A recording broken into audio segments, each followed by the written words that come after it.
Okay, magandang hapon po sa lahat. So, thank you very much sa mga nakadalo ngayon sa ating physical service.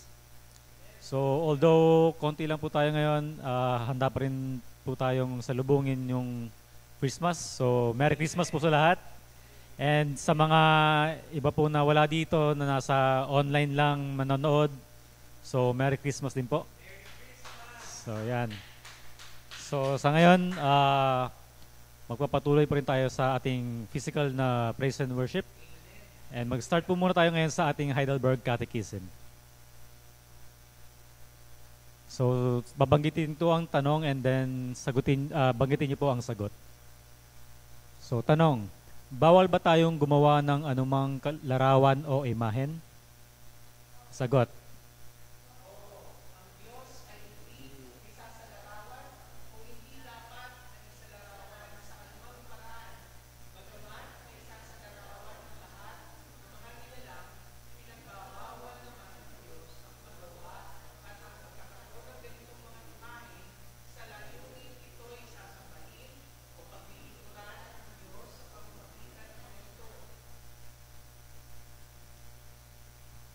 Sumunod na katanungan at huling katanungan.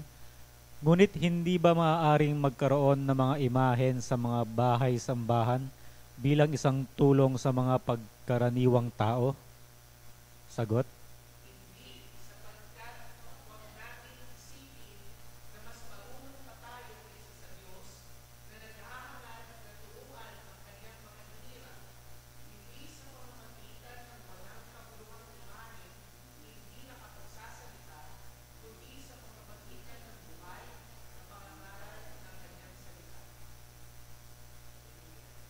Okay, salamat po. So ngayon po ay tutungo na po tayo sa ating praise and worship. So ngayon po ay mag-MP3 lang po muna tayo. So even though na ganito lang, ang importante ay nasa puso natin ang ating gagawing pagsamba sa Diyos.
Unto us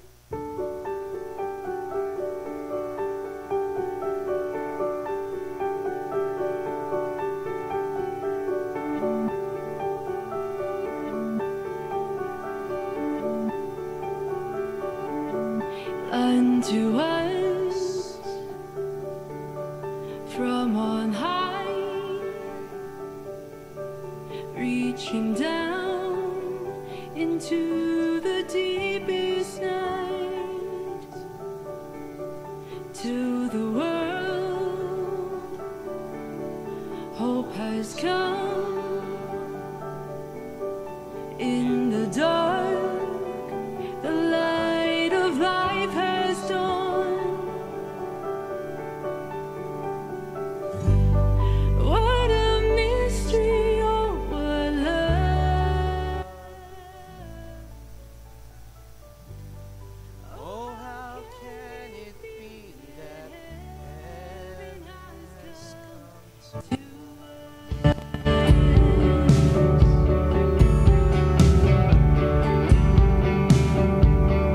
Unto us, meek and mild,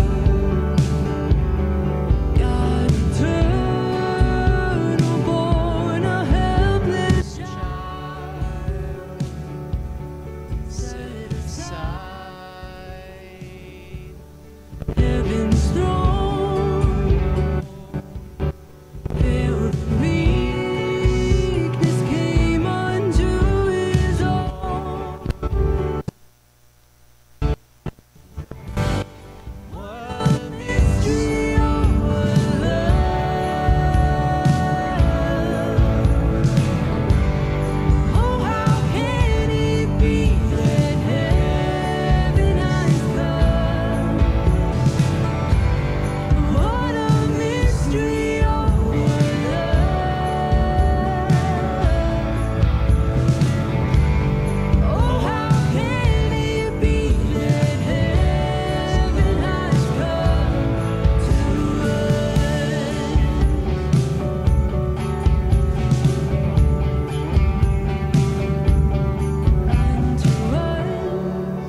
to die.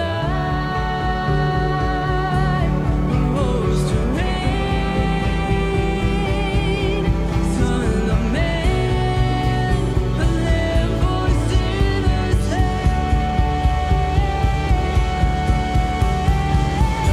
and what a mystery, oh, what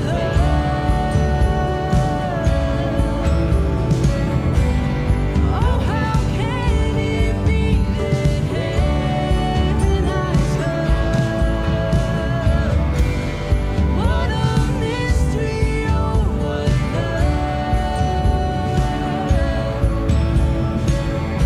and oh, how can it be that heaven has come to Heaven has come to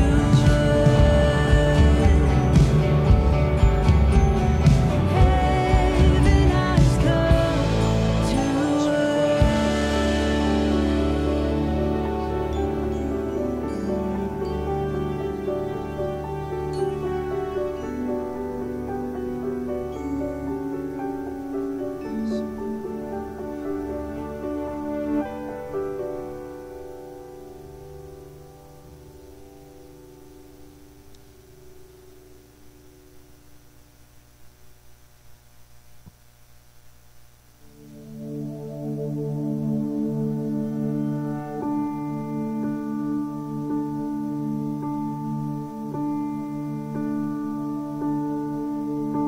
Oh, come, all you unfaithful, come, weak and unstable, come. No, you are not alone. Oh, come, barren and waiting ones, weary of praying, come, see what your God has done. Christ is born. Christ is born. Christ is born for you.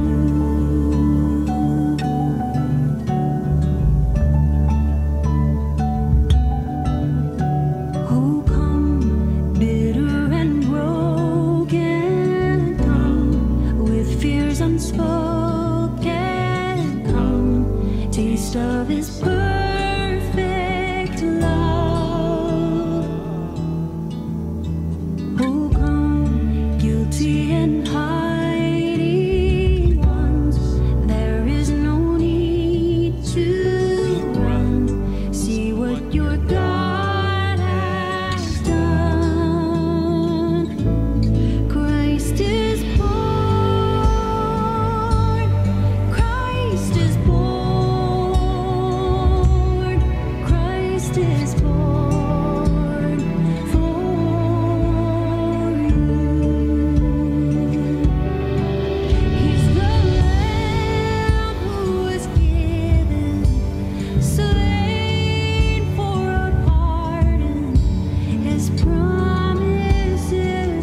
fill me with the Holy Ghost. And how He heal me to the uttermost. When I think about the Lord, how He picked me up and turned me around, and how He placed my feet on solid ground. Come on, sing it with us.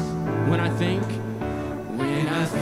about the Lord, how He saved me, how He raised me, how He filled me with the Holy Ghost, how He healed me to the uttermost. When I think about the Lord, how He picked me up,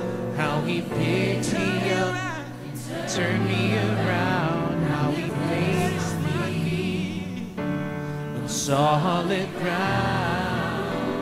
It makes me wanna shout, hallelujah, thank you, Jesus.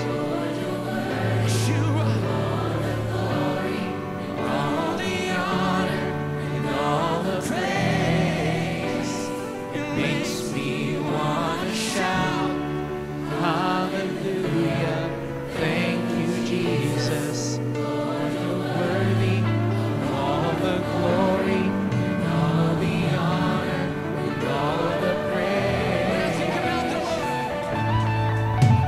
And I think about the Lord, how He saved me, how He raised me, how He filled me with the Holy Ghost, how He healed me to the uttermost. When I think about the Lord, how He picked me up and turned me around, how He placed my feet on solid ground. It makes me wanna shout, hallelujah, thank you, Jesus. Lord, you're worthy of all the glory and all the honor and all the praise. It makes me wanna shout, hallelujah, thank you, Jesus. Lord, you're worthy of all the glory and all the honor and all the praise. All right, let's play a little bit. Oh, when I think about your mercy, oh, then you every morning, I can't help but say thank you, Jesus. Thank you, Jesus. Oh, Jesus, you've been so good. Oh, we're gonna give you all the glory, Lord. We're gonna give you all the praise.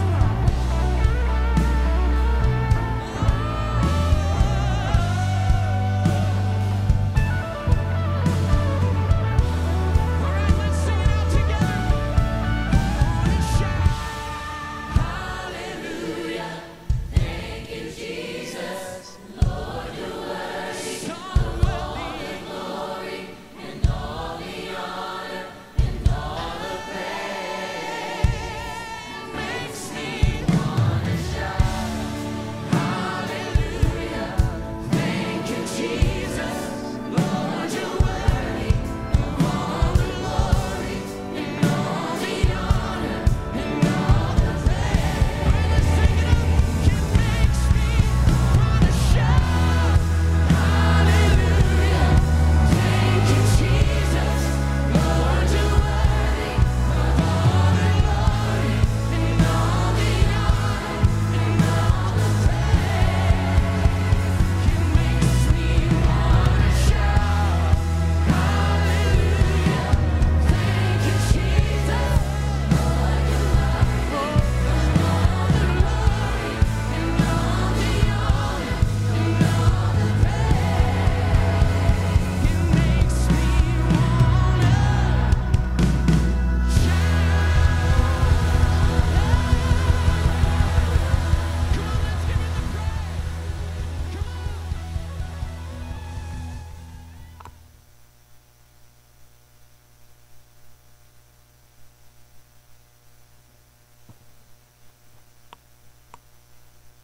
Okay, good afternoon po ulit. So, thank you sa ating pag-praise and worship. So, I know we felt that also and the meaning that Christ is born.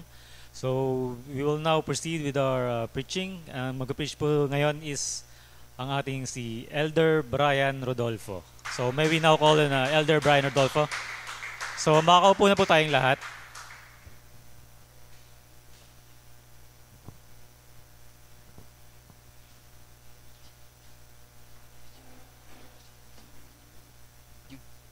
So yan, isang maligaya at mapagpalang araw po sa lahat.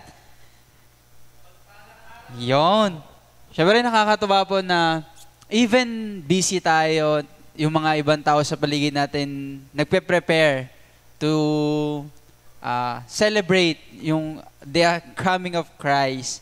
Siyempre it was very sustainable din naman na we also prepare ourselves then as we welcome yung pagdating ni Kristo sa buhay natin. And so yan, I was going to share to you about yung encounter ni Simeon at ni Anna during nung time na to is 8 days old pa lang si Christ. Before ko yan i-share sa inyo, bigyan ko muna kayo ng brief story about dyan kung saan merong ruling noong mga panahon niyan, merong law na kapag ang babae is nanganak, meron siyang 8 days para i-purify yung anak niya. And kasama yon sa mga obligation nila noong mga panahon na yan. And sabi diyan, Jesus is the Messiah. A heart that are dedicated to God, proclaim His truth. Siyempre, minsan gusto lang naman natin sumusunod lang tayo, gusto lang natin nagpa-participate tayo. Pero have we ever asked sa sarili natin na are we dedicated dun sa ginagawa natin? Are we dedicated dun sa mga bagay na inuutos sa atin? Are we dedicated dun sa mga patotoo na sinasabi natin sa ibang tao in regards on Jesus is the Messiah? And as I start po, so, ayan. Next po. Yan. Sabi diyan, dedicated ka ba?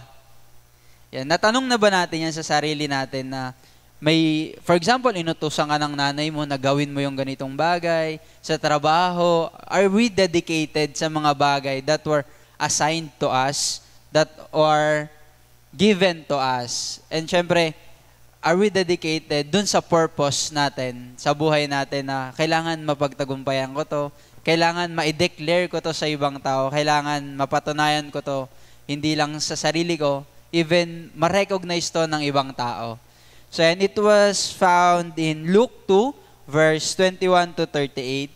It reads, on the 8th day, when it was time to circumcise the child, he was named Jesus, the name the angel had given him before he was conceived.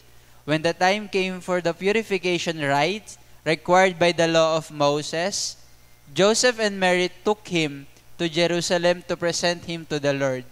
As it is written to the law of the Lord, every firstborn male is to be consecrated to the Lord, and to offer a sacrifice in keeping with what is said in the law of the Lord, a pair of dove or 2 young pigeon. Now there was a man in Jerusalem called Simeon, ayan, who was righteous and devout. He was waiting for the consolation of Israel, and the Holy Spirit was on him. It has been revealed to him by the Holy Spirit that he would not die before he had seen the Lord's Messiah. Moved by the Spirit, he went into the temple court when the parent brought in the child Jesus to do for him what is the custom of the law required. Simeon took him in his arms and praised God, saying, Sovereign Lord, as you have promised, you may now dismiss your servant in peace. For my eyes have been seen your salvation, which you have prepared in the sight of all nations, a light for revelation to the Gentiles, and the glory of your people Israel. The child's father and mother marveled as what was said about him. Then Simeon blessed them and said, Mary, his mother, this child is destined to cause the falling and rising of many in Israel, and to be a sign that will be spoken against, so that the thought of many heart will be revealed, and a sword will pierce your own soul too. There was also a prophet, Anna, the daughter of Penuel, of the tribe of Asher. She was very old. She had lived with her husband several years after her marriage, and then was widow until she was 84. She never left the temple but worshipped night and day, fasting and praying. Coming up to them at the very moment, she gave thanks to God and spoke about the child to all who were looking forward to the redemption of Jerusalem. May the Lord bless the reading of the word. May I invite everyone po to be me as I pray. Heavenly Father, maraming salamat po, O Diyos, sa pagkakataong ito na ibinigay nyo sa amin as we prepare ourselves, Father God, in the coming of Christ, Father God. Maraming salamat po sa mga tao na mas pinili na salubungin kayo physically, Father God, emotionally prepared. Maraming salamat po sa bawat tao na handang makinig, Father God, handang mag-testify, Father God, how great, how magnificent you, God, in our life. Muli, ibinabalik namin ito sa pangalan ni Jesus. Amen. So, yan. As I start po, number 1 po is, makikita nyo dyan, on the 8 days. Siyempre, bilang babae na bagong panganak, napakahirap po niyan, na maglalakad ka ng malayo just to obey dun sa law. Sabi dyan, laging sinasabi dyan, law of Moses, law of the Lord. Pero if tatanungin nyo ako, Kuya Brian, ano ba yung law of Moses na yan? Ano ba yung law of the Lord na yan na kailangan nilang sundin even though napakalayo nung lalakarin nila, napakahaba nung babiyahin nila. And sabi dyan, merong ko dyan, in verse 23, at it is written in the law of the Lord, every firstborn male is to be consecrated to the Lord. Saan ba natin makikita na unang sinabi yan? It was found in Genesis 17, verse 10 to 11. Sabi dyan, this is my covenant with you and your descendant after you. The covenant you are to keep, every male among you shall circumcise. You are to undergo circumcision, and it will be the sign of the covenant between me and you. Also in Exodus, after the Lord brings you into the land of Canaanites and give it to you, as He promised an oath to you and your ancestor, you are to give over the Lord the first offspring of every womb. All the firstborn male of your livestock belongs to the Lord. Also in Leviticus 12, verse 8, but if she cannot afford a lamb, she is to bring 2 doves or 2 young pigeons, one for the burnt offering and the other for sin offering. In this way, the priest will make atonement for her and she will be clean. Yan po yung sinasabi dyan na law of Moses. Pabalik po, Chelly. Yan. Kung titignan natin, a simple obedience po ni Mary and ni Joseph will prove also yung pagiging Messiah ni Jesus. Sabi dyan nung unang-una, on the 8 days, when it was time to circumcise the child, yan po yung obedience nila in Genesis 17 verse 10 to 11. Sabi po doon, lahat or even the firstborn should be offered to the Lord. Everyone po, hindi lamang po yung livestock, pero sinabi diyan even every womb. So kasama yung tao kasi may womb din naman po yung mga tao. And to keep offering a sacrifice, tama naman din po, meron silang dalang 2 pigeon kasi hindi nila afford yung lamb. So, it testified that they are obedient to the law and to the covenant of the Lord. And syempre sa atin naman, as an individual, if i-apply natin to sa panahon natin ngayon, ano ba yung mga covenant na pinangahawakan natin? Ano ba kasi napagdaanan na nila yan. So tayo, hindi natin masasabi na excluded na tayo. Pero may mga covenant pa rin, kagaya natin na pinapractice pa din natin. Kagaya ng pagbibigay ng offering sa simbahan, pagbabahagi ng kung ano man yung mga meron natin. Even kaming mga lalaki, na pagdadaanan namin yung on the 8 days, hindi nga lang on the 8 days, minsan on the 8 years pa, di ba? Kung kailan ready na si boy. Ayan, next po. Siyempre, next po. Yan. Siyempre, hindi lamang si Joseph and si Mary yung nag-show nung dedication nila to testify din. Si Simeon din po. Si Simeon kasi isa siyang servant sa temple.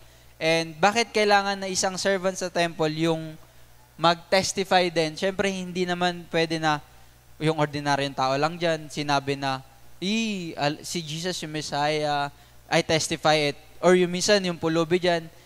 Yung credential kasi na tinatawag natin, na, bakit ako makikinig sa tao na to? Hindi ko nga to nakita na nagsimba.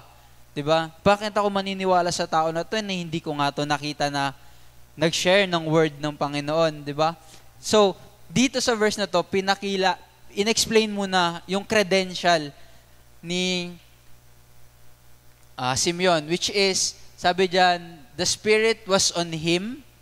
So, napakalaking credential na yun. Kumbaga, pag nag-a-apply tayo ng trabaho, pwede mong ilagay sa resume na president ako ng organization, president ako ng ganitong mga bagay, cum laude ako. It boosts your credential to testify.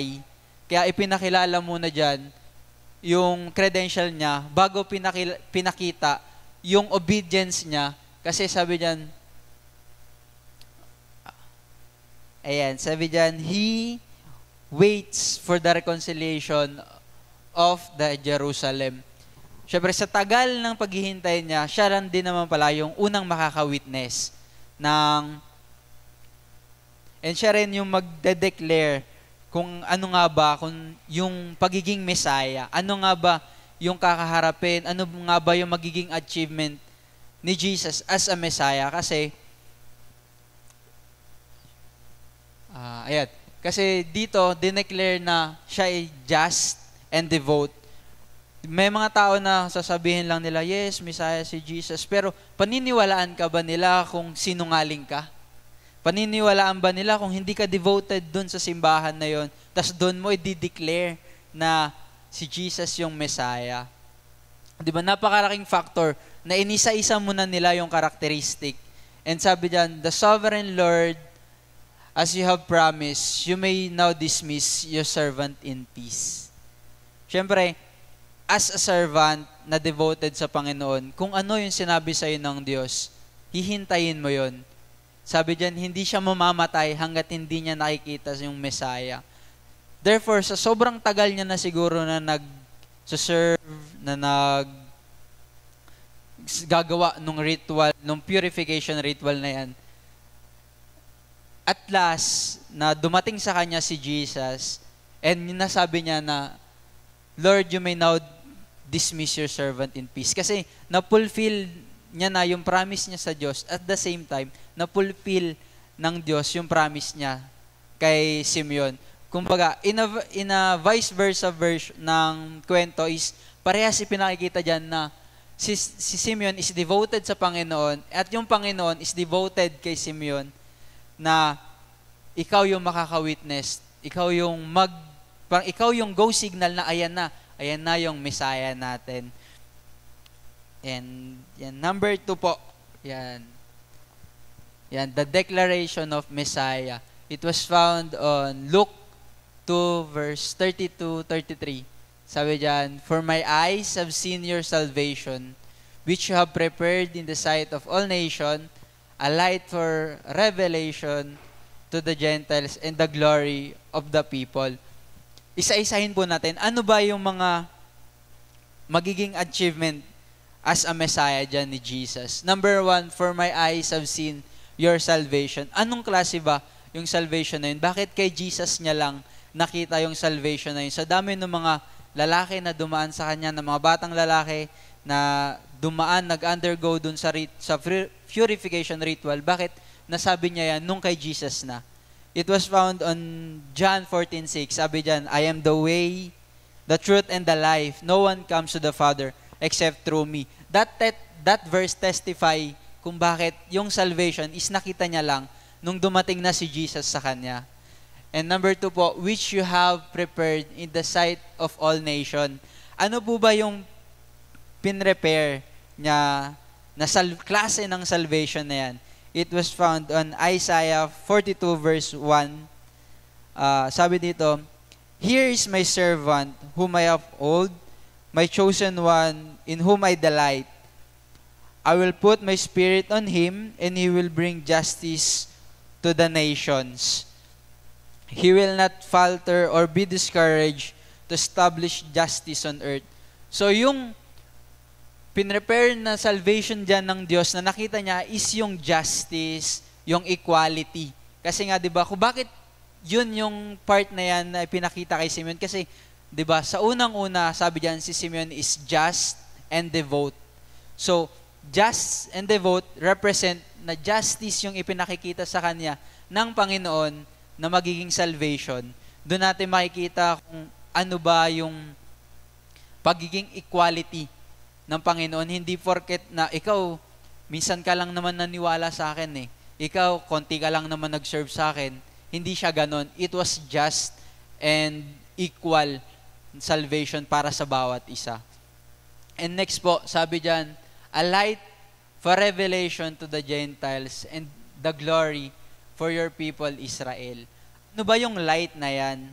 Ano bang klaseng salvation yung mararanasan natin kapag nangyari na yan? It was found in Revelation 21 verse 23 to 24. Sabi, the city does not need the sun or the moon to shine on it, for the glory of God gives the light, and the Lamb its light. The nations will walk by its light, and the kingdom of the earth will bring their splendor into it. Kahit gabi or umaga, maliwanag na. Kaya sinabi dito na the light of revelation. Kasi we are now saved, we are now experiencing the promise that was revealed to us when Jesus will come as a Messiah. Kapag na-achieve niya na yung mga dapat niyang i-conquer. Sabi doon, di ba? In next po, yan. Kung bakit si Jesus yung praise lamb. Pag sinabi ka sa ating praise lamb, hindi ito yung pinuri na lamb. Ito yung approved and proven na lamb. Yan. Siya yung let's say na ordained sa panahon natin. Siya yung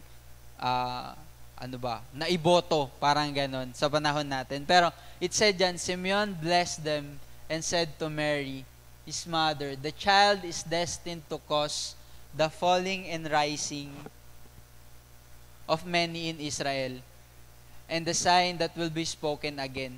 Yung verse po na yan, it reminds us, di ba, nung mga nakaraan pa, natakay din natin is about the falling ng mga church, ng mga temple, ng mga government nila, kasi nire-reconstruct na ng Diyos yung bagong templo niya through Christ as a Messiah. And sabi niyan, so that the thought of many hearts will be revealed and the sword will pierce your own soul. Yung sinasabi diyan na thoughts of many hearts will be revealed, ito yung pagiging servant ng mga nakikinig. Marami kasi sa atin, narinig natin yung salita ng Diyos. Marami sa atin, ibinahagi natin yung salita ng Diyos. Pero hindi natin naipapakita yung epekto nito sa atin. Minsan, gusto lang natin ipagmalaki sa ibang tao na, nagbabasa ako ng Bible. Nakikinig nga ako. Minsan, nagba-Bible study kami. Pero, ano ba talaga yung natutunan natin? Ano ba talaga yung naging reflection ng word sa atin when we receive the word of the Lord? Ano ba yung naging epekto nun sa buhay natin? Nabago ba tayo nun? Tumanim ba yun sa sarili natin? Or dumaan lang siya para lang masabi na nakinig ka? Or sometimes, dumarating nung mga point na nakinig ka, pag-uwi mo, tatanungin ka, ano yung message sa'yo ni pastor?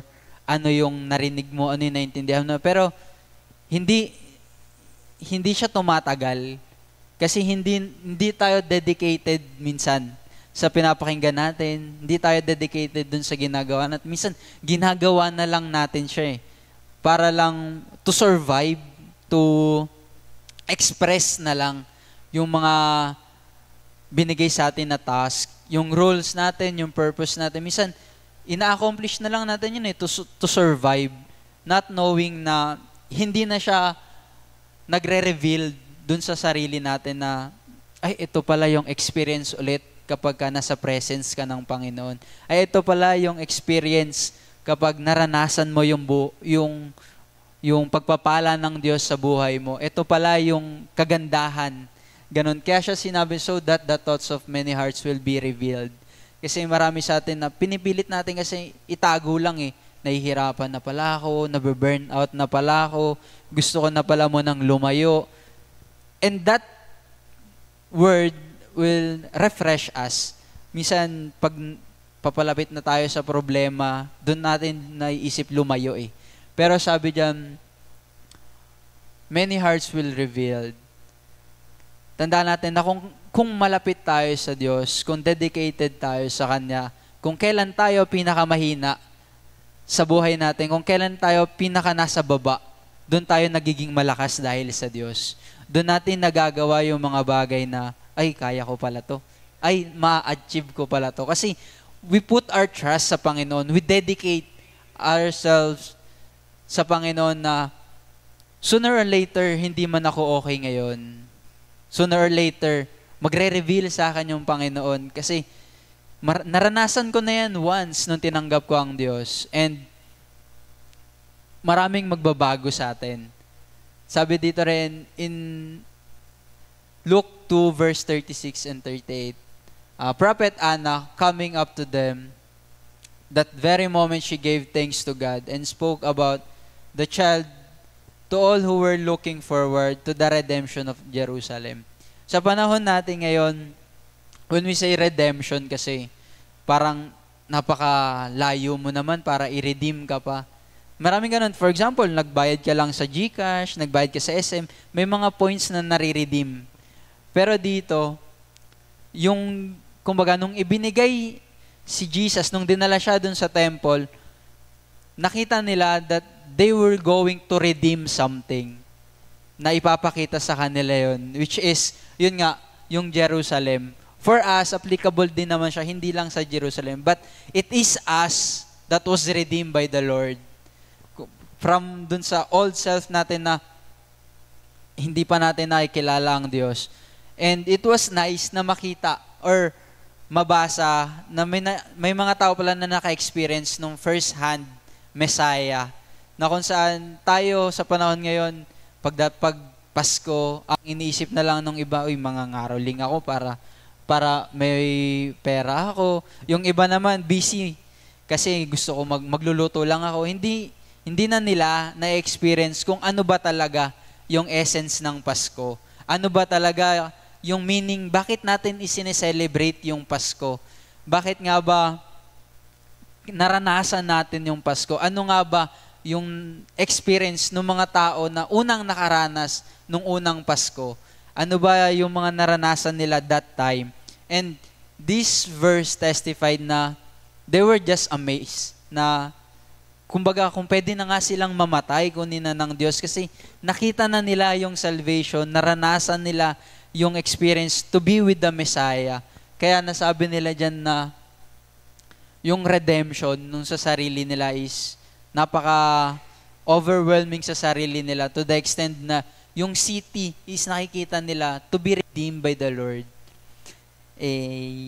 Yan. Next po. So, yan. Before I end po,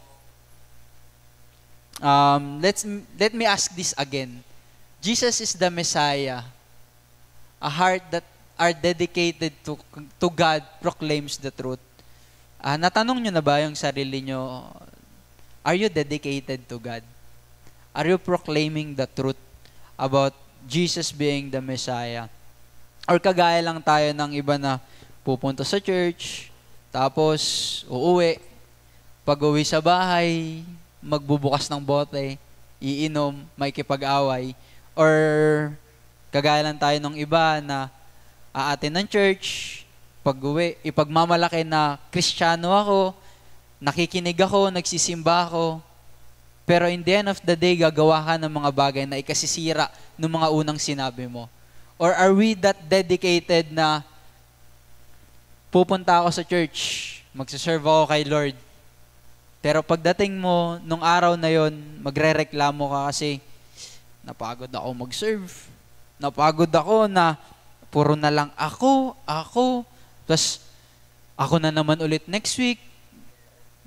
Ayun ba yung dedication na meron tayo? Or are we that dedicated na kahit napakalayo nung simbahan, pupuntahan natin to obey the rules, to obey the law, to give what is needed to give sa Panginoon? Or are we that dedicated na no matter what happened, even how long we wait, how long we have to endure yung mga bagay na nararanasan natin, itutuloy natin to kasi may pangako ang Diyos para sa atin. That one day we will see and testify and witness the Messiah in our life. Or are we that dedicated to proclaim in our hearts that Jesus is Messiah? Minsan kailangan natin yan sagutin sa sarili natin. Lord, dedicated ba ako? Even umaattend naman ako sa church every Sunday, dedicated ba ako, Lord? Minsan, di ako nakapagsimba kasi may inuna ako na importante. Sa tingin nyo, dedicated pa ba kayo? When we say kasi dedicated, maraming pwedeng isagot. Marami kang pwedeng maging excuse. Let's say na dedicated naman ako sa simbahan, dedicated ako sa pagsuserve. Hindi ko lang talaga kaya this time. Yes, marami tayong flaws, marami tayong pagkukulang sa sarili natin. But our hearts determine if we are dedicated sa Panginoon. Kasi our heart will reveal naman. Hindi yung deeds natin, hindi yung accomplishment natin sa simbahan, hindi yung pagkukulang natin in terms of service, yung magdedetermine if we are dedicated or hindi. And as I end po, nakakatuwa na makita natin na hindi lamang pala pag Christmas, ang lagi nating nasa isip is paano sasalubungin ng Diyos. Nakakatuwa din na once in a while, maririnig natin sa sarili natin na meron palang mga tao na first-hand experience na naranasan nila, hindi yung pagkapanganak ni Kristo, kundi yung pagiging Messiah ni Kristo sa buhay nila. Yun lang po. May I invite po everyone to be with me as I pray po. Heavenly Father, maraming salamat, O Diyos, sa pagkakataong ito that you have given us a chance to witness, Father God, yung experience of having Messiah, Father God, and also to remind us to obey, Father God, the law, to dedicate not just ourselves, Father God, but even yung mga bagay na pinangangahalagaan namin, Lord God. Maraming salamat po that you have given us the opportunity to prepare ourselves, Father God, in welcoming, Father God, Jesus in our life, in our family, Lord God. Maraming salamat po.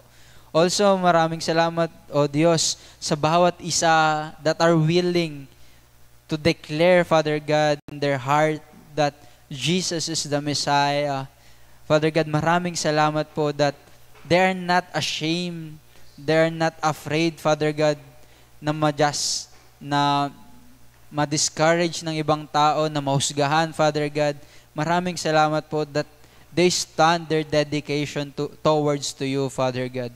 Maraming salamat po sa bawat isa na patuloy at walang sawa na naglilingkod sa iyo in terms of deeds, goods, Father God, or even, Father God, in service, Lord God. Maraming salamat po sa mga tao na patuloy na kumakapit dun sa pangako mo, O Diyos, na soon we will experience the light that shed upon this earth, Lord God. Maraming salamat that one day we will witness, Father God, the salvation that you have prepared for us, Lord God. Maraming salamat po muli. Ibinabalik namin ang papurit pagpapasalamat sa matamis na pangalan ni Jesus. Amen.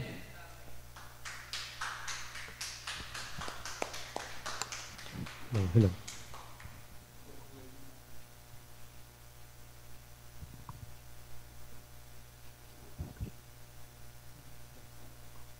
Okay, thank you very much for that wonderful message, Elder Brian. So we will now proceed sa ating offering. So this is our scripture for our offering. Each person should do as he has decided in his heart, not out of regret or out of necessity, for God loves a cheerful giver. And God is able to make every grace overflow to you, so that in every way, always having everything you need, you may excel in every good work. So yan po. So this reminds us na we should all give according to our hearts, and then what God will continue to bring us His blessings, so that we can do better in serving Him. So pwede na po tayo magbigay.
Okay, so we will now pray for our offering.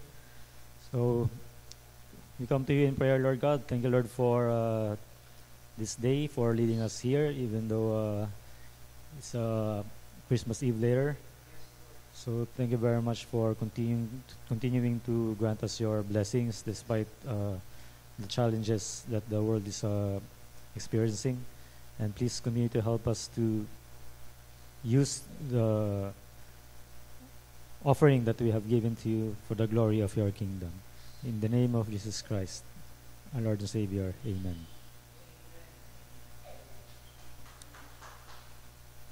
Okay, so thank you very much for this, and we will now proceed to our benediction. So may we now call on Pastor Kokoy for our benediction. Wala naman ba tayong mga announcements? So, again, ako po ay bumabati po sa lahat ng ating pong naririto na dumalo sa ating physical service at manonood po ng ating pong makulit na bata dumaan. Uy, anak, okay ka lang? Matigas ang buto-buto. Nagmana sa tatay. Ayan. So, sa mga nanonood po ng ating online service, again, binabati ko po ang lahat ng isang maligayang Kapaskuhan at dalangin po namin na ang inyong pong bagong taon ay maging masagana at maging mapagpala mula sa Panginoon. Mga kapatid, tanggapin po ninyo ang pagpapala ng Diyos. The Lord bless you and keep you. The Lord make His face shine upon you and be gracious unto you. The Lord lift up His countenance upon you and give you His everlasting peace. You sing. Come here.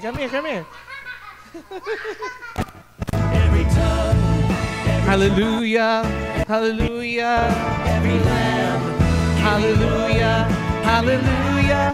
By the blood of Christ we stand. Every tongue, every tribe, every people, every land, giving glory, giving honor, giving praises to the Lamb of God. every tribe, Giving praises to the Lamb of God. giving honor, giving Praises to the Lamb of God. giving praise unto The Lamb of God. Giving praises to the Lamb of God. Jesus Christ, Lamb of God. God bless you all and have a blessed Christmas day, everybody. God bless you.